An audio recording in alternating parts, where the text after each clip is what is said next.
உனக்கு அவ்வளவு கஷ்டமா இருந்தா நீயே அந்த வேலையை செய்யி. எந்திரி, போய் பாத்திரம் தேயி. சரி. குஷி இதெல்லாம் பண்ண வேண்டிய அவசியம் இல்ல. இந்த வேலையை நான் பாத்துக்கிறேன். இங்க கொஞ்சம் வாமா. நீ என்ன பண்ற கௌசல்யா? பசங்களுக்கு மட்டும்தான் இந்த சொத்துல உரிமை இருக்குன்னு உனக்கு நல்லா தெரியும். இது என்ன உங்க முதல் மனைவியோட வரதட்சணையாவா வந்துச்சு உங்க பசங்களுக்கு தூக்கி கொடுக்கறதுக்கு? இத நான் கஷ்டப்பட்டு சம்பாதிச்சது. இதுல இருந்து 1 ரூபாய் கூட நான் யாருக்கும் போக விட மாட்டேன், புரிஞ்சுதா? கௌசல்யா, யாரு கஷ்டப்பட்டாங்களோ அவங்களுக்கு தான் இது கிடைக்கணும்.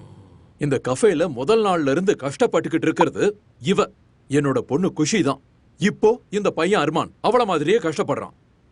வேணும்னா விஷத்தை கொடுத்துடுறீங்களா? சரி, ஒரு விஷயத்த சொல்லுங்க. இவ கஷ்டப்படுறான்னு சொல்றீங்களே, இவ என்ன நமக்கு உதவியா பண்றா? பல வருஷமா உங்க எல்லாருக்கும் நான் வெட்டியா சாப்பாடு போட்டுட்டு இருக்கேன்.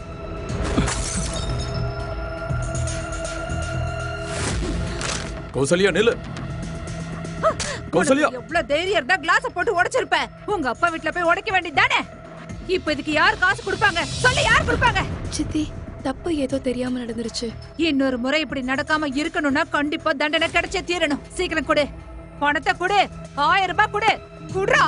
முழு வீடியோவை பாக்கெட் FM தமிழ் யூடியூப் சேனலில் கண்டு மகிழுங்கள்.